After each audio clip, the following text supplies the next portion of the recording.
तो ये federal board की केमिस्ट्री की जो बुक है, दिस बुक, तो इसके लास्ट के तो जो बुक आपके पास है, तो ये फेडरल बोर्ड की बुक, इस पर आखिरी के जो MCQs हैं ना, जो चैप्टर्स में, ये वो यहाँ से मैंने निकाले।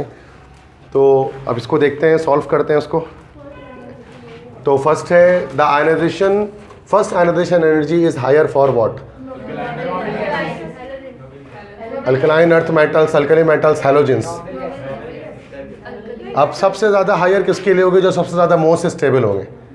अल्कलीन अर्थ मेटल भी स्टेबल है, ठीक है, और ये नोबल गैसेस भी स्टेबल है। हाईएस्ट स्टेबिलिटी इनके मुकाबले में जो है ना, वो नोबल गैसेस की होती है। तो डी ऑप्शन करेक्ट है, सबसे ज़्यादा स्टेबल नोबल गैसेस है। तो स्टेबल तो वो भी है जब सबसे मैक्सिमम ये है नोबल गैसेस। नेक्स्ट है which one of the elements has the maximum electron affinity? Fluorine और क्लोरीन में मैंने बताया था मसला है, क्लोरीन की ज़्यादा होती है, ठीक है, तो क्या फ्लोरीन आराम से इलेक्ट्रॉन को गेट नहीं करता, चूँकि फ्लोरीन के जस्ट बिल्कुल वो ऑप्शन लास्ट चाल में 8 इलेक्ट्रॉन आ जाते, 7 इलेक्ट्रॉन आते हैं और साइज़ कम होता है, तो इंटरनल इलेक्ट्रॉनिक रिपल्जन की वजह से वो इलेक्ट्रॉन एक्सेप्ट नहीं करता, ठीक है। तो इसकी वजह से बी ऑप्शन क्लोरीन, मैंने बताया था एबनॉर्मल ट्रेंड है हैलोजेंस के अंदर, ठीक है, तो Cl है। नेक्स्ट है melting point and boiling point of alkali metals what? Decrease from top to bottom, ये ऑप्शन करेक्ट है, टॉप से बॉटम डिक्रीज होगा melting boiling point alkali metals के लिए। क्लियर है, ठीक है। नेक्स्ट है the correct increasing order of atomic radius. इसको सोचें और सब बताएं करेक्ट ऑर्डर क्या है एटॉमिक रेडियस का इनमें, ठीक है। एटॉमिक रेडियस का correct order neon, oxygen, sulphur, aluminium, मतलब ये यहां पर आपको क्या लगता है कौन सा ट्रेंड इसमें परफेक्ट होगा? 4 ऑप्शंस आपके पास है। एटॉमिक रेडियस, एटॉमिक साइज का ट्रेंड है ये।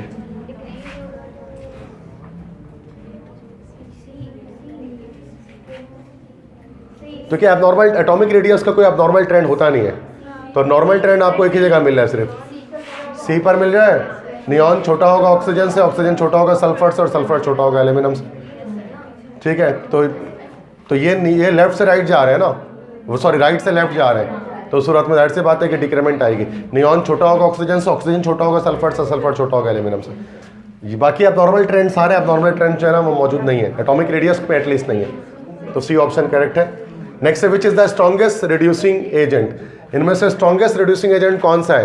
तो बेटा दो कॉन्सेप्चुअली भी इसको समझ लो आप, और इसको आप कॉन्सेप्चुअली भी समझ लें, और इसको आप उसको रट्टा भी लगा लें, दोनों का हम एक साथ कर लें। इसमें एक ये है कि देखो F2 इस तरह से, अगर F2 बात कर लें, F2 हो गया, इस तरह से Cl2 हो गया, Br2 हो गया, I2 हो गया, अगर हम इनकी बात करें ना तो टॉप से बॉटम, अच्छा ये इजीली इलेक्ट्रॉन को गेट कर लेते हैं, इलेक्ट्रॉन आराम से गेट कर लेते हैं, तो इजीली क्या हो जाते हैं भाई, ये इजीली जो यहाँ पर ऑक्सीडाइज और easily reduction is gain of electron, इसलिए इलेक्ट्रॉन को गेन कर लेते हैं, रिड्यूस आराम से हो जाते हैं, तो सामने वाले को ऑक्सीडाइज कर सकते हैं। तो टॉप से बॉटम अगर हम इसके अंदर आते हैं ना, टॉप से बॉटम, अच्छा फ्लोरीन की इलेक्ट्रॉनिगेटिविटी 4.0 है, सबसे इजीली इलेक्ट्रॉन ये गेट कर सकता है, तो इलेक्ट्रॉन, तो यहाँ पर अगर हम बात करें F2, Cl2, Br2, I2, तो F2 की इलेक्ट्रॉनिगेटिविटी ज़्यादा है, Cl2 की कम है, Br2 की कम है, I2 की कम है, तो टॉप से बॉटम आते हुए जो ऑक्सीडाइजिंग प्रॉपर्टी है वो डिक्रीज होती है, ठीक है। तो डिक्रीज इन ऑक्सीडाइज या डिक्रीज इन ऑक्सीडाइजिंग नेचर, खुद रिड्यूस होते हैं, सामने वालों को ऑक्सीडाइज करते हैं, तो ऑक्सीडाइजिंग नेचर टॉप से बॉटम डिक्रीज होगी, ठीक है। अच्छा अब यही अगर आप देख लो इसकी hydrogen halides HF, HCl, HBr, HI, अब यहाँ पर देखो minus minus minus minus plus plus plus plus, अब ये क्या हो सकते हैं, माइनस से जीरो हो सकते हैं, मतलब अब ये ऑक्सीडाइज हो सकते हैं। अब ये फॉर इलेक्ट्रॉन को क्या कर सकते हैं, माइनस चार्ज है ना, माइनस चार्ज को जीरो कर सकते हैं, चार्ज को बढ़ा सकते हैं, ठीक है, चार्ज का इंक्रीज हो जाना, तो चार्ज का इंक्रीज होना ऑक्सीडेशन, तो खुद ऑक्सीडाइज हो सकते हैं ये सारे, तो ये HF ये सारे के सारे क्या होते हैं, रिड्यूसिंग एजेंट होते हैं। तो हैलोजेंस ऑक्सीडाइजिंग एजेंट है, लेकिन हाइड्रोजन हैलाइड्स या हैलोजन एसिड्स जो होते हैं ना वो रिड्यूसिंग एजेंट होते हैं। अब रिड्यूसिंग एजेंट भी, रिड्यूसिंग प्रॉपर्टी भी टॉप से बॉटम जो हम जाते हैं ना, रिड्यूसिंग प्रॉपर्टी जैसे HF, HCl, HBr, HI, अब इसमें से इलेक्ट्रॉन सबसे मजबूत बॉन्ड HF का होता है, तो ये आराम से नहीं टूटता, ये HCl का बॉन्ड आराम से टूट जाता है, HBr का, तो सूरत में क्या होता है कि यहाँ पर रिड्यूसिंग प्रॉपर्टी टॉप से बॉटम हमारे पास यहाँ पर इंक्रीज हो रही होती है, तो रिड्यूसिंग प्रॉपर्टी यहाँ पर हमारे पास टॉप से बॉटम इंक्रीज होती है, ठीक है। तो ये ज़्यादा HI ज़्यादा स्ट्रॉन्ग ऑक्सीडाइज रिड्यूसिंग एजेंट होगा बनस्बत HF के, क्योंकि HF मतलब इसका बॉन्ड आराम से ब्रेक नहीं हो सकता, क्योंकि इलेक्ट्रोनेगेटिविटी डिफरेंस आते हैं दो के बीच में। तो यहाँ पर स्ट्रॉन्गेस्ट रिड्यूसिंग एजेंट अगर हम देखें ना तो HF, HCl, HI, HBr में से, तो यहाँ पर हमारे पास HI, this is the strongest reducing agent. HI की बात जब हम करेंगे तो फिर से मैं बता रहा हूँ हैलोजेंस के अंदर टॉप से बॉटम जो है वो डिक्रीज आता है ऑक्सीडाइजिंग नेचर में, और यहाँ पर जब हम हाइड्रोजन हैलाइड्स की बात करते हैं तो टॉप से बॉटम यहाँ पर इंक्रीज आता है रिड्यूसिंग प्रॉपर्टी में। तो ये दोनों प्रॉपर्टीज आप इसको ये लेकिन ये आगे के चैप्टर्स का है, ये यहाँ पर आगे, बट इसको मैंने समझा दिया आपको कि रिड्यूसिंग नेचर मतलब जो खुद ऑक्सीडाइज हो जाए, सामने वाले को रिड्यूस कर दे। तो हाइड्रोजन हैलाइड्स जितने भी होते हैं ना, हैलोजन एसिड्स HX, वो सारे के सारे हमारे पास रिड्यूसिंग एजेंट होते हैं। HCl, HF, HCl, HBr, HI, ये सारे के सारे हमारे पास जो है वो रिड्यूसिंग एजेंट है। अब रिड्यूसिंग प्रॉपर्टी टॉप से बॉटम हमारे पास इंक्रीज हो रही होती है, तो HI हमारे पास जो है ज़्यादा रिड्यूसिंग होगा बनस्बत HF के, तो HI यहाँ पर आंसर हो गया स्ट्रॉन्गेस्ट रिड्यूसिंग एजेंट के अंदर अगर बात करें तो। और एसिड की प्रॉपर्टी भी ऐसे ही, HI स्ट्रॉन्गेस्ट एसिड HF के मुकाबले में, सबसे स्ट्रॉन्गेस्ट एसिड HI होगा, क्योंकि H+ आराम से ये दे सकता है, आराम से ये बॉन्ड ब्रेक हो सकता है। HF आराम से इलेक्ट्रॉन लॉस नहीं कर सकता, HF आराम से H+ नहीं दे सकता, तो एसिड अगर H+ नहीं दे तो जाहिर सी बात है एसिड स्ट्रॉन्ग नहीं हुआ, फिर वो वीक हुआ। तो स्ट्रॉन्गेस्ट एसिड यहाँ पर HI यहाँ पर हमारे पास आ जाएगा। स्ट्रॉन्गेस्ट एसिड भी HI और स्ट्रॉन्गेस्ट रिड्यूसिंग एजेंट भी हमारे पास HI है, हाइड्रोजन आयोडाइड। नेक्स्ट है which one of the following has the highest boiling point. HF की, चूंकि इलेक्ट्रोनेगेटिव डिफरेंस सेम आ गया, BHF होगा, यस हाइड्रोजन बॉन्डिंग है। तो the radio active element in halogen group, बड़ा सिंपल सवाल है यार, सबसे नीचे वाला जो होगा वही रेडियो एक्टिव होगा, तो H13C ये रेडियो एक्टिव है, ठीक है। क्लियर है सारी 4 MCQs, ठीक है। तो फेडरल के MCQ थोड़े से हैं कि उसमें भी आप ध्यान लगाते हैं, देखते हैं, कुछ 1-2 MCQs मुश्किल आ जाते हैं। तो अच्छा, ये अब फेडरल के MCQs यहाँ ख़त्म हो गए। अब इसके बाद ये पंजाब बोर्ड की जो बुक होती है उसके MCQs में निकाला हूँ, PTB के। अब देखते हैं पंजाब वालों में MCQs बुक में क्या क्या पूछा है उन्होंने। Keeping in view the size of atoms, which order is the correct one, कौन सा ऑर्डर करेक्ट है साइज के अकॉर्डिंग, ABCD, कौन सी बात सही है एटॉमिक साइज के लिहाज से।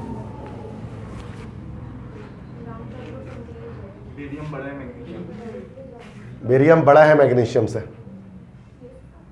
बेटा मांगे कार स्कूटर बाप रहे सही, यस 2 यस बी करेक्ट हो गया।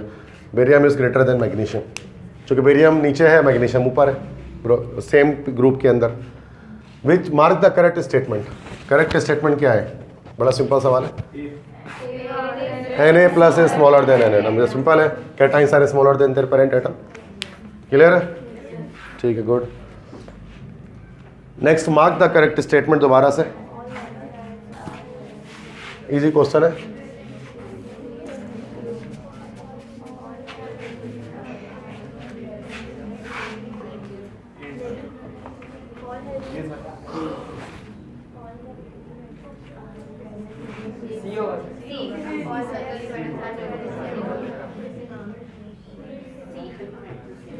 सी ऑप्शन होगा ना, all the alkali metals are present in the same group. हाँ, लेंथेनाइट्स को वैसे देखा जाए तो हम लेंथेनाइट्स के बारे में ये कहते हैं कि उनको किस में डालते हैं, 3B में डालते हैं। बट 3B के अंदर हम मैंने जैसे कि आपको बताया था 3B के अंदर फिर सारे लेंथेनाइड आते हैं, फिर एक्टिनाइड भी उसी के अंदर आते हैं। बट उसमें इशू ये ना कि उसके अंदर फिर हम उसको सेम ग्रुप में आ तो रहे हैं वो, लेकिन हम उसको अलग, चूँकि उसमें आउटर ट्रांजिशन एलिमेंट में उसको हम लोग डाल रहे होते हैं ना, तो वो हम उसका लेंथेनाइड एक्टिनाइड सीरीज पूरा ग्रुप अलग कर देते हैं हम उसको केमिस्ट्री के अंदर। 3B के अंदर तो आते हैं, लेकिन लेंथेनाइड एक्टिनाइड अलग, एक अलग सेपरेट ग्रुप कहलाते हैं हमारे पास, लेकिन उन ग्रुप के अलग अलग नाम नहीं है, जैसे 1A 2A 3A, बस लेंथेनाइड सीरीज भी ग्रुप है और एक्टिनाइड सीरीज भी एक तरह का ग्रुप ही है। तो हम इस तरह से पंजाब बोर्ड के अंदर ये हम डिस्कस करते हैं, तो इसलिए ऐसा हमारा सी ऑप्शन करेक्ट है। ये बड़ा ये बेसिक सवाल भी है कि तमाम अल्कली मेटल्स सेम ग्रुप के अंदर आते हैं, तो वो जो है ना वो हम इसको लेंथेनाइड एक्टिनाइड को अलग ग्रुप के तौर पर ट्रीट करते हैं पंजाब बोर्ड में। Which statement is correct, incorrect, sorry, गलत कौन सा है, ABCD, D होगा, यस, तो डी कह रहे हैं वो सही है, चूँकि बेसिक ऑक्साइड बनाते हैं जो मेटल्स होते हैं, मेटल्स एसिडिक ऑक्साइड नहीं बनाते, ठीक है। तो मेटल्स और सारे मतलब मेटल सारे बेसिक ऑक्साइड बनाते हैं, मैग्नीशियम ऑक्साइड वगैरह, सोडियम ऑक्साइड सारे, तो डी ऑप्शन करेक्ट है। गुड भाई जिसने आंसर दिया।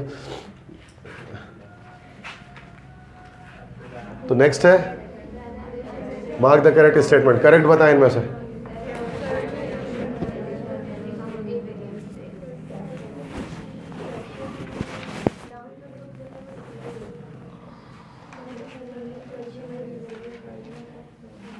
करेक्ट स्टेटमेंट क्या है बताएं? The ionisation energy of calcium is higher than that of beryllium.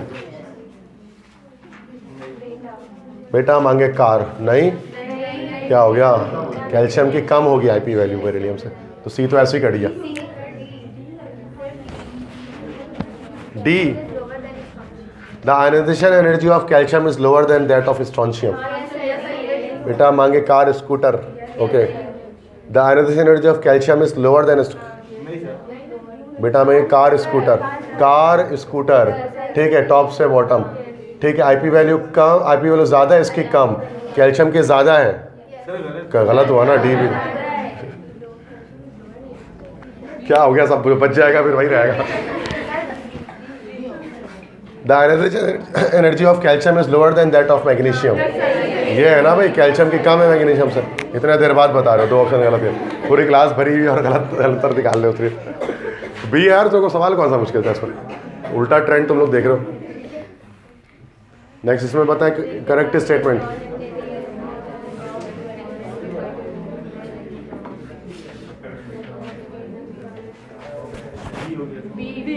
क्या है अब्दुल्ला?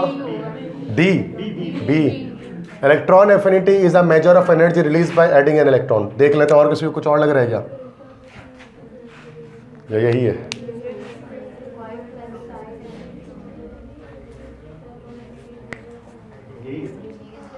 बाकी देख लेते हैं, सब बी पे ही है, अब सब एग्री हैं तो सही है, बी ही करेक्ट हो सकता है। कोई अगर आपको लग रहा है कोई और तो आप मुझे बता सकते हैं। वैसे बी तो परफेक्ट है, कह रहे ना कि major of energy release by adding electron. Electron add करने पर जो एनर्जी खारिज होती है दैट इज इलेक्ट्रॉन एफिनिटी। वैसे कभी कभार देनी भी पड़ती है रेयर केसेस में, वो अब्जॉर्ब भी होती है, वो रेयर केसेस में, तो वो उस पर मेंशन नहीं किया गया, मतलब मोस्टली तो हमें निकलती ही है, देखा जाता है। Mark the correct statement.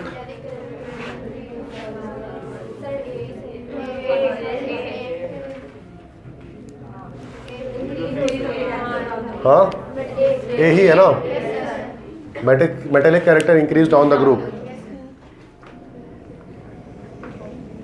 Next दोबारा से देखें करेक्ट स्टेटमेंट। करेक्ट स्टेटमेंट बताने क्या करेक्ट, क्या B magnesium sorry melting point of halogens increase down the group. Yes बिल्कुल इंक्रीज होती है डाउन द ग्रुप। तो क्या पूरा गैस से ऊपर फ्लोरीन नीचे आते हैं, क्लोरीन भी गैस है, ब्रोमीन लिक्विड, आयोडीन सॉलिड है, तो टॉप से बॉटम में राइट से बात इंक्रीज हो रही है। सही है B option. Which ion will have the maximum value of heat of hydration. Hydration energy maximum किस में होगी? सबसे छोटा आइटम ढूंढना पड़ेगा, सबसे छोटा आइटम ढूंढ लो, बात खत्म। नहीं भाई क्या कर रहे हो, छोटा पेरियम का आधा छोटा हो गया। ये एम क्या है वैसे? एम माइनस है, ये सोडियम प्लस होगा। सोडियम भी तो मैं तो मैक्सिमम पूछ रहे हैं, तो sodium plus is the correct answer. अब आगे रेड स्पॉट। अब इसको छोड़ दो, उसको अभी नहीं पढ़ना है इसको। खैर इसके बारे में थोड़ा समझ लो क्या है क्या। मैंने बता रेड स्पॉट को थोड़ा मैं एक्सप्लेन करूंगा, रेड स्पॉट क्या होता है। अभी इसको छोड़ दें सेंसर को, हो गया जितना होगा।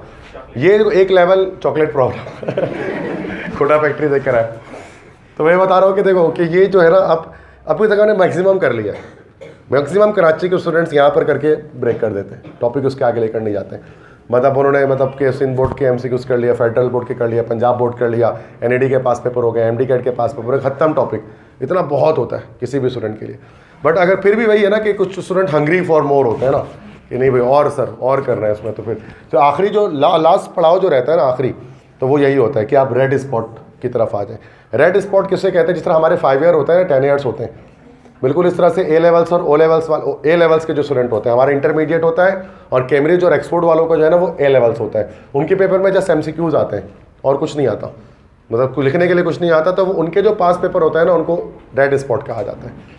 और एमबीबीएस वाले रेड स्पॉट को करते हैं, अक्सर सॉल्व करते हैं, जो बहुत ज़्यादा मतलब परफेक्ट मार्क्स गेन करना चाहते हैं, तो उनके लिए होता है ऐसा।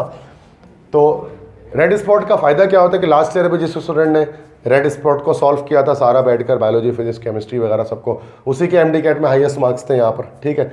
तो वो चूँकि उसके बाद रेड स्पॉट थे और वो सॉल्व भी किया करती थी, वो मुझे दिखाया भी करती थी, तो इसका मतलब हुआ कि रेड स्पॉट सॉल्व करने से कि ना आपके मार्क्स में इंक्रीमेंट आती है एमबीबीएस के लिए खास तौर पे।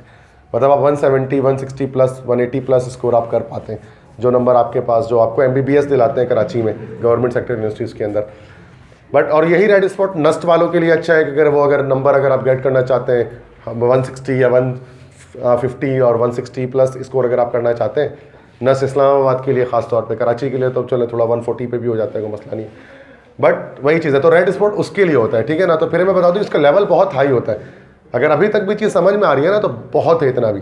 ये अगर जिसको ये भी समझ में आ रहा है तो मतलब उसके लिए तो 100% मैं इस टाइम पेपर लिख के देता हूँ कि उसके एमबीबीएस में हो जाएगा, ठीक है। मतलब इसको जिसको ये भी एमसीक्यूज आगे करने के लिए, तो वो तो फिर उसके बात ही खत्म होगी, क्योंकि उससे ऊपर डिफ़िकल्टी नहीं है कराची में।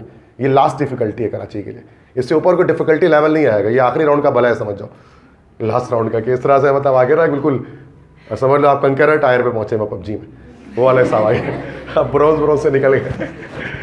अच्छा, विच of the following is the strongest reducing agent? सबसे स्ट्रॉन्गेस्ट रिड्यूसिंग एजेंट कौन सा है? रिड्यूसिंग एजेंट मतलब जो खुद आराम से ऑक्सीडाइज हो सके, जो खुद आराम से ऑक्सीडाइज हो सके, मतलब जो खुद आराम से इलेक्ट्रॉन को लॉस कर सके। खुद आराम से इलेक्ट्रॉन वो लॉस कर सकते हैं जिसकी आईपी वैल्यू सबसे कम होगी। सबसे कम आईपी वैल्यू ढूंढनी है, और सबसे कम आईपी वैल्यू किसकी होगी? जिसका साइज सबसे बड़ा होगा। फिर से बता रहा हूं, सुनो, स्ट्रॉन्गेस्ट, ये छोड़ दो आंसर अभी क्या, देखो आंसर्स यहाँ पर मेंशन होते हैं हेल्पिंग कॉन्सेप्ट के अंदर। इसके आंसर लिखा हुआ है, मैं इसमें खड़ा हो जा रहा हूँ ताकि दिखे ना आपको, ये हेल्पिंग कॉन्सेप्ट है, ठीक है। तो यहाँ पर हेल्पिंग कॉन्सेप्ट घर पे देखने के लिए, अगर मुझे समझ में नहीं आएगा अभी तो मैं यहाँ देख लूँगा, अभी फिलहाल ज़रूरत नहीं है इसकी। तो मैं लाजमी रेड स्पॉट के साथ आंसर डाल रहा होता हूँ और एक्सप्लेन आंसर डाल रहा होता हूँ ताकि ये चीज़ आपको पता लगे। तो विच of the following is the strongest reducing agent? कौन सा स्ट्रॉन्गेस्ट रिड्यूसिंग एजेंट है? मतलब रिड्यूसिंग एजेंट से मुराद, जो रिड्यूसिंग एजेंट वो होगा जो खुद ऑक्सीडाइज हो जाएगा, जो खुद ऑक्सीडाइज हो सकेगा, मतलब जो खुद इलेक्ट्रॉन को लॉस करेगा। और जो जितना आराम से इलेक्ट्रॉन को लॉस करेगा उसकी इतनी कम आईपी वैल्यू होगी।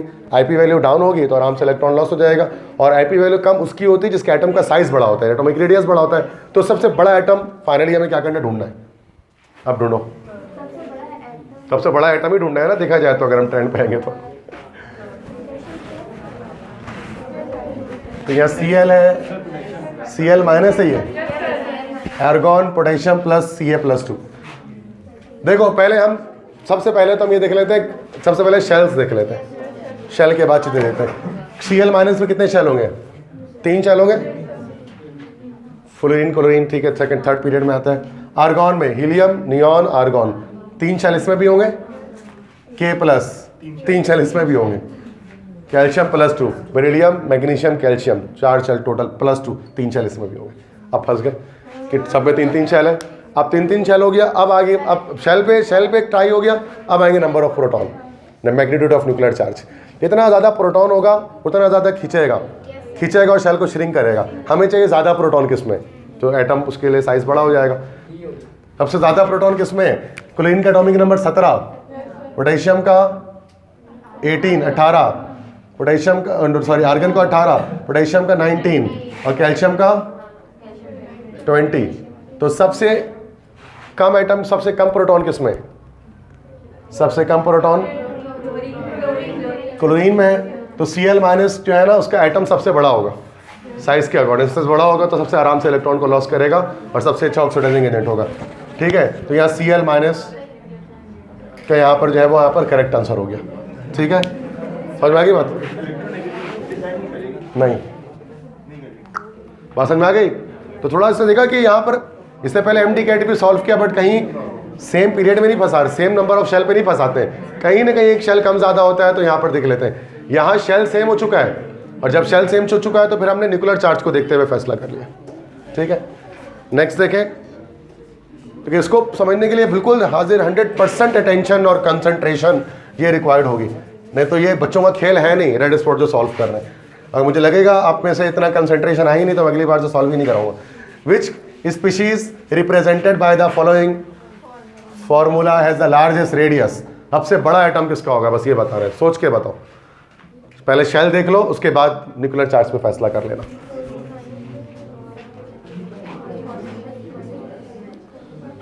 पहले शेल देख लो कितने कितने सब में।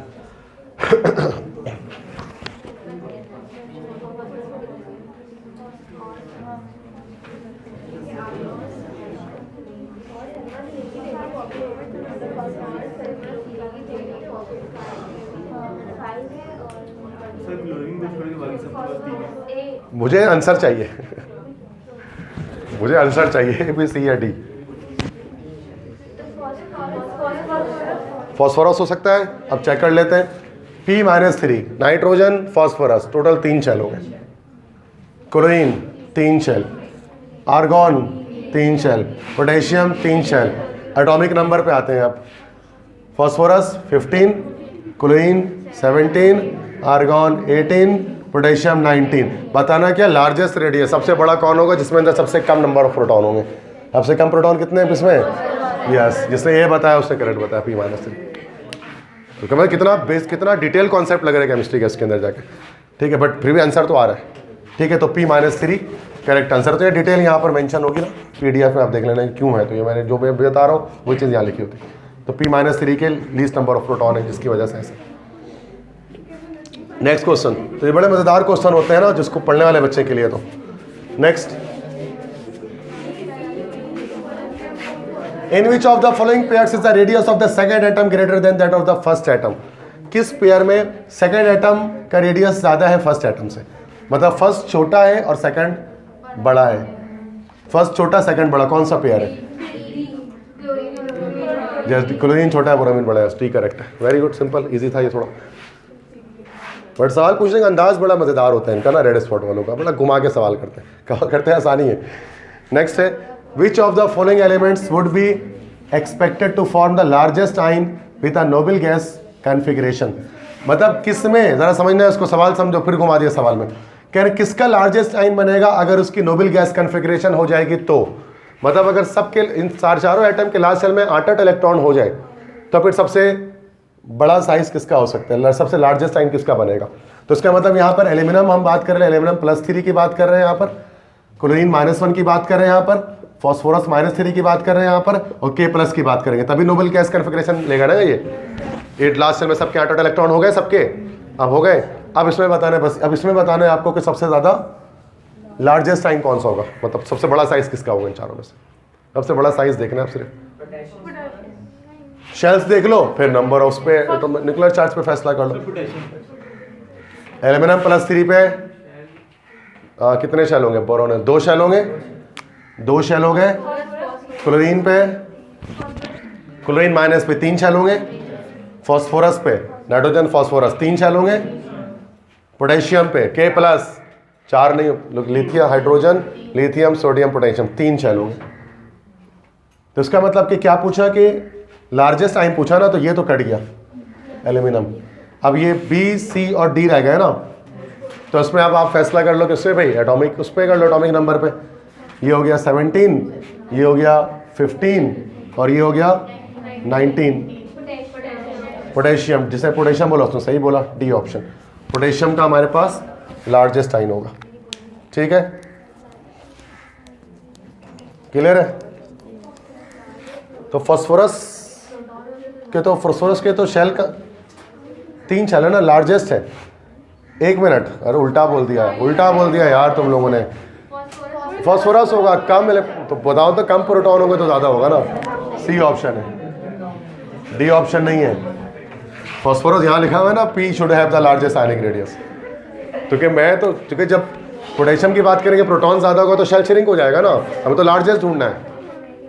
तो बता दिया करो फ़ौरन से इस चीज़ पर, क्योंकि आपका भी जहन सही चल रहा होता है कभी कभार, मैं जाहिर सी बात है क्लास के दौरान ऐसा हो जाता है पॉसिबिलिटी। आप मुझे बताओ कि दोबारा से बताओ, ये कह रहे कौन से, अगर इन एलिमेंट्स को अगर नोबल गैस कॉन्फ़िगरेशन पे ले जाया जाए, मतलब इन सब के नोबल गैस कॉन्फ़िगरेशन, जाग जाओ तुम, सो नहीं, जाग जाओ। अगर इन एलिमेंट्स को नोबल गैस कॉन्फ़िगरेशन पे ले आया जाए, मतलब इन सब के 8A ग्रुप के एलिमेंट्स अगर बना दिए जाए, जैसे कि एल्यूमिनियम है, क्लोरीन है, फॉस्फोरस है, पोटेशियम है, इन सब के लास्ट सेल में 8 इलेक्ट्रॉन कर दिए जाए, तो लास्ट सेल में 8 इलेक्ट्रॉन कब हो सकेंगे इनमें, जब इनमें हमारे पास, जब एल्यूमिनियम +3 होगा, क्लोरीन -, होगा, P-3 होगा, पोटेशियम प्लस होगा, तभी इसका लास्ट सेल में 8 इलेक्ट्रॉन सबके पूरे हो जाएंगे। ये तो पता है ना, यहाँ पे वैलेंसी कंप्लीट हो रही है, तो नोबल गैस कॉन्फ़िगरेशन आ रही है। अब इसमें देखना है कि शेल्स कितने हैं, तो इसमें 2 शेल है एल्यूमिनियम +3 में, बाकी इनमें 3 शेल है। तो हमें सबसे बड़ा रेडियस चेक करना है, तो B, C और D में से एक होगा। फिर चेक करना तीन तीन शेल तीनों में है, तो हम चेक करेंगे कि जिसमें कम प्रोटॉन होंगे उसमें क्या होगी कि शेल ज़्यादा नहीं खिंचाएगा, तो वो बड़ा रहेगा, श्रिंक नहीं होगा। तो सबसे ज़्यादा कम इलेक्ट्रॉन इसमें 17, इसमें 19, इसमें 15, तो P-3 इसलिए करेक्ट आंसर होगा। क्लियर है? नेक्स्ट ये बताएं,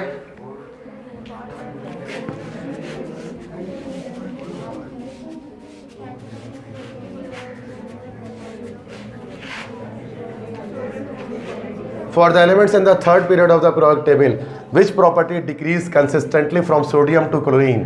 मतलब लेफ्ट से राइट जाते हुए कौन सी प्रॉपर्टी डिक्रीज होगी इनमें से?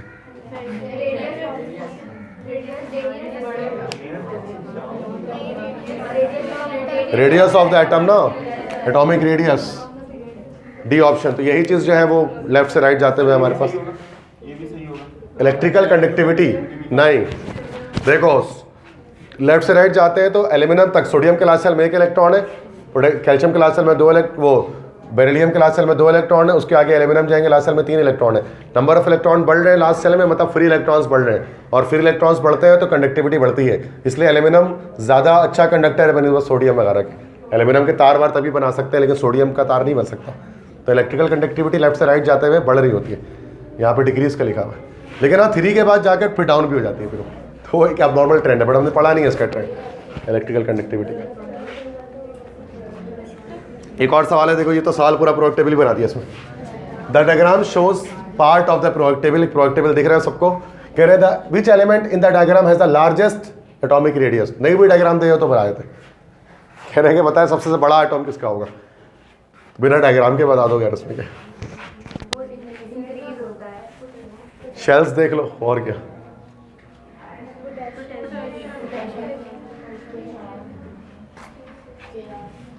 भाई ब्रोमीन में कितने होंगे शेल?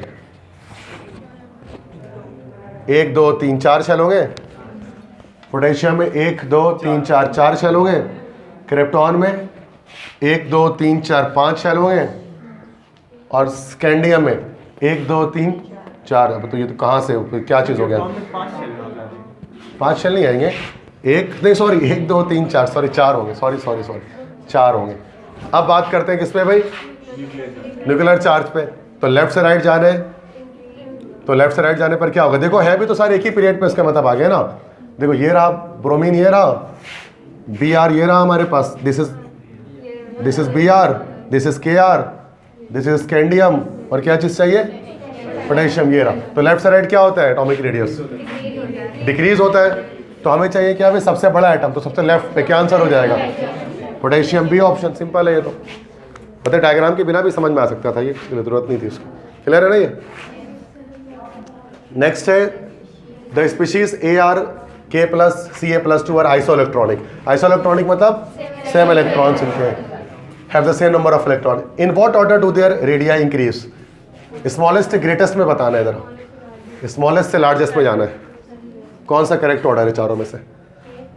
सबसे छोटे से सबसे बड़ा।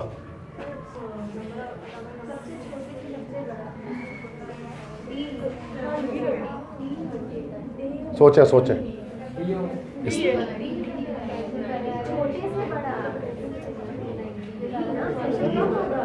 क्या डी होगा?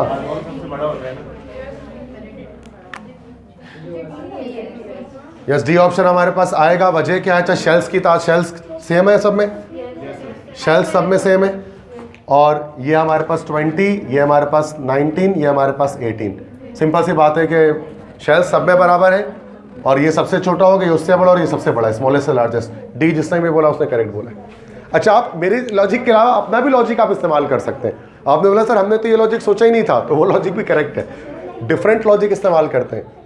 कुछ बच्चे इसको पीरियोडिक टेबल के ट्रेंड के लिहाज से देख रहे होते हैं, और कुछ बच्चे इसको एटॉमिक रेडियस से देख रहे होते हैं। मतलब ट्रेंड अपने लिहाज से आप बना सकते हैं, जैसे भी आप बनाना चाहें। मतलब जरूरी नहीं है कि आप मेरी तरह सोचें, आप अपनी तरह से सोच सकते हैं इस चीज़ को। नेक्स्ट देखें जरा, which is not a trend from left to right across the elements of the third period of the periodic table। कह रहे हैं कि कौन सा ट्रेंड लेफ्ट से राइट का नहीं है थर्ड पीरियड में? लेफ्ट से राइट जाते हुए कौन सा ट्रेंड नहीं होता? मतलब इनकरेक्ट बताने हैं लेफ्ट से राइट में। अच्छा, अक्रॉस यहां पर आ गया, अक्रॉस तो साइड पे आ गया, इसका मतलब है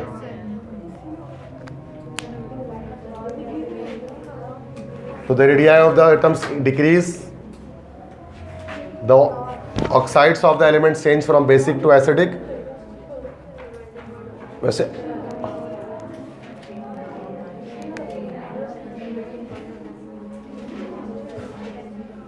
ठीक है, क्रॉस यहाँ पर भी उन्होंने इस्तेमाल किया, तो मतलब क्या लेफ्ट से राइट के लिए ही क्या इस्तेमाल करने का यहाँ पे, तो यहाँ पे भी मसला आ रहा है जो हमारा, हाँ लेफ्ट टू राइट लिखा हुआ है ना, तो अक्रॉस भी लगा दिया ना, मसला ये है लेफ्ट से राइट तो वैसे इस तरह से जाएगा ना, अलॉन्ग इसको कहेंगे।